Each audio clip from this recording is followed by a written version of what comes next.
It was the night of the wolf moon, bitterly cold, the kind of cold that bites deep into your bones and makes you question every decision you've ever made. For me, Mike and Tyler, that decision was to walk across the frozen expanse of Blackwood Lake. We'd done it before, but never on a night like this. The ice was thick, at least we hoped so, and the full moon hung in the sky like a giant pale spotlight, bleaching the snow-covered landscape in an eerie silver glow. The woods surrounding the lake were a wall of blackness, the trees like skeletal fingers pointing at the sky. We were about halfway across the shore we left behind, and the one we were heading for equally distant. The only sounds were the crunch of our boots on the snow-covered ice and the whisper of the wind. That's when we saw it. Something moving in the distance, a dark silhouette against the stark white of the ice. At first we thought it was a bear, maybe woken from hibernation. But as it got closer, or as we squinted harder, the shape became clearer.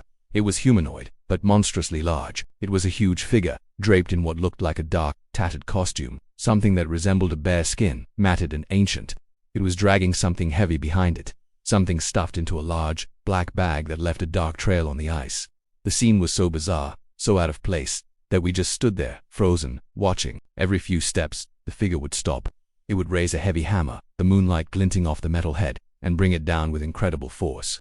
The sound of it smashing a hole in the ice echoed across the lake, a deafening crack that made us all flinch. Then, it would push the bag toward the freshly made hole and stuff it down into the dark, freezing water below. We couldn't tear our eyes away, morbid curiosity mixed with a rising tide of pure terror. As the figure worked, we started to hear something else. Faint, muffled sounds. They were coming from inside the bag. It sounded like someone desperately trying to call for help, their voice choked and weak. A muffled scream, a frantic banging from within the sack just before it was shoved into the icy depths. We looked at each other, our faces pale in the moonlight.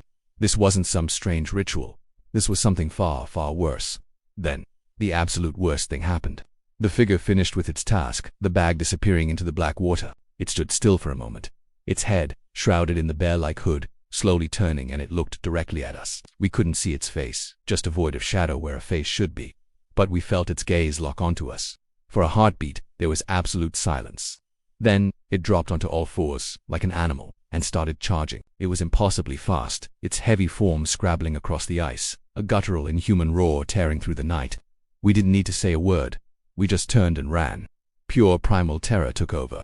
Our feet slipped and slid, our lungs burned from the freezing air, but we didn't dare look back. We could hear it behind us, the sound of its heavy paws or hands, or whatever they were, thudding on the ice. And we could hear another sound, a terrifying, cracking noise. The ice was breaking behind us, splintering under the figure's weight in frenzied pursuit. The sound was getting closer and closer. Tyler screamed as a fissure shot past his foot, a black line racing across the moonlit surface. We were running for our lives, the shore seeming impossibly far away. The monstrous shape was gaining, its ragged costume flapping in the wind it created. I remember thinking, this is it. This is how it ends. We're going into the water with whatever was in that bag. But somehow, by some miracle, our boots hit solid ground. We scrambled up the snowy bank, not stopping, just plunging into the darkness of the woods, branches whipping at our faces. We didn't stop running until the sounds of the lake were far behind us, until our legs gave out and we collapsed, gasping for air. We never went back to Blackwood Lake. We didn't tell the police. What would we say? That we saw a giant in a bear costume sinking a bag with a person in it. They'd think we were crazy. We tried to forget, but you can't forget something like that.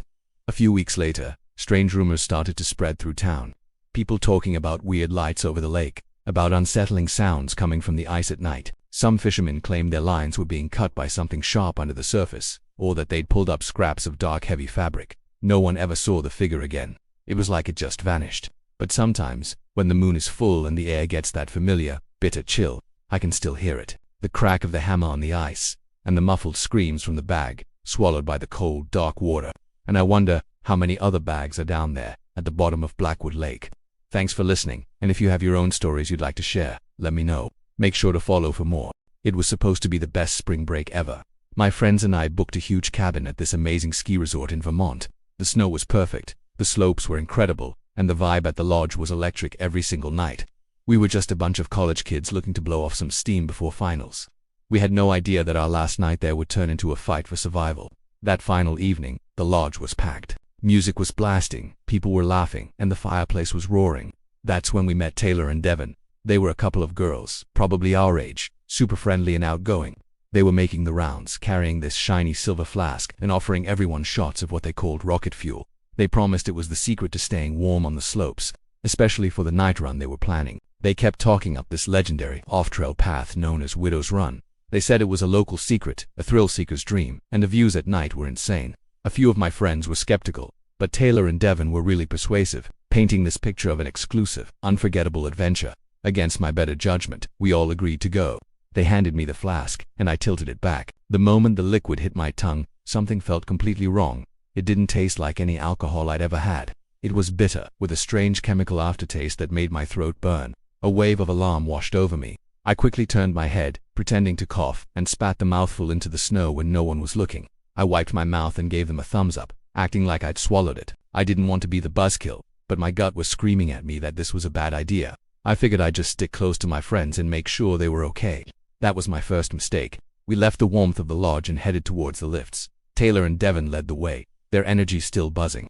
They took us to a chairlift that was technically closed for the night, but a tall guy in a black ski mask was waiting there. He just nodded at the girls and silently operated the lift for us. It was eerie, but my friends, now giggling and feeling the effects of the rocket fuel, didn't seem to notice. The ride up was silent, the only sound being the wind whipping past us and the creak of the old lift. The resort lights grew smaller and smaller below, until we were surrounded by nothing but dark woods and a starless sky. At the top, there were no lights, no signs, nothing. Just an endless expanse of white. The girls pointed towards a dense patch of trees. Widow's Run is just through there, Taylor said with a grin that didn't quite reach her eyes. We followed them, our skis crunching on the fresh powder. It was only a few minutes into the trail when things started to go horribly wrong. First, my friend Jake stumbled, complaining that the whole forest was spinning. Then, another friend, Sarah, just collapsed into a snowbank, her words slurring, saying her legs felt like they were made of lead. One by one, my friends started dropping. Their movements became clumsy, their speech incoherent, and then, they just fell. They weren't passing out from being drunk. This was something else, something terrifying. Panic seized me. I started shouting their names, shaking them, but they were barely responsive. Then, my own legs started to feel strange. A pins and needles sensation crept up from my toes, a creeping numbness that was slowly paralyzing me. I fell to my knees, the cold snow biting at my skin. I couldn't feel my legs anymore. I tried to stand, but they wouldn't obey. I was trapped. Through the hazy, swirling snow, I saw Taylor, Devin, and the masked guy. They weren't helping, they were laughing. It was a cold, cruel sound that echoed through the silent trees. They walked over to my friends, who were now completely incapacitated, and started dragging them. They pulled them off the path, deeper into the darkness of the woods, their bodies leaving shallow trails in the snow. I screamed, but my voice felt weak, swallowed by the vast, empty wilderness. They were just leaving them there, in the freezing dark, in the middle of nowhere. After they had dragged the last of my friends away, the three of them stood there for a moment, their dark figures silhouetted against the snow. Then, they turned and skied away, disappearing into the night as if they were ghosts. The laughter faded, leaving behind a silence that was more terrifying than any sound. I was alone, and I was paralyzed from the waist down. The cold was starting to seep into my bones, a deep, painful chill that made my teeth chatter uncontrollably. I knew if I stayed there, I would die. My friends would die. Adrenaline, or maybe just pure primal fear, took over. My arms still worked. I had to move. I started crawling. I dug my gloved hands into the snow, pulling my useless legs behind me. Every foot was agony. My fingers went numb, my muscles screamed in protest, and the icy air burned my lungs. I kept telling myself I couldn't stop. I crawled back towards the way we came, praying I was going in the right direction. The world was just a blur of white snow and black trees. Hours passed. It felt like an eternity. I don't know how I kept going. The thought of my friends, lying helpless in the snow, was the only thing that fueled me. Finally, just as I was about to give up, my body screaming in exhaustion, I saw a light, a tiny flickering beam cutting through the darkness. I used the last of my strength to yell, a raw, desperate croak. The light swung towards me. It was Ski Patrol. I've never felt such an overwhelming sense of relief. I managed to gasp out what happened, pointing back into the darkness where my friends were. They found them, just barely alive, suffering from severe hypothermia and the effects of whatever drug was in that flask. We all survived, thanks to the Ski Patrol and the doctors at the hospital. But we were the lucky ones. The police launched a full investigation. They searched the entire resort, but Taylor, Devin, and the masked man were gone. It was like they had vanished into thin air. There were no records of them checking in, no credit card transactions, nothing. When we told the local police about Widow's Run, a grim look passed over their faces. They told us it wasn't a real trail. It was a local legend, a ghost story, a place where people go missing, especially during the winter. They say no one ever finds them, at least, not until the spring thaw, when the snow finally melts and reveals what it's been hiding. We got out of there alive, but I'll never forget that we were left for dead on a trail that wasn't even supposed to exist. Thank you for watching. If you have a story you'd like to share, let me know in the comments. And don't forget to subscribe for more.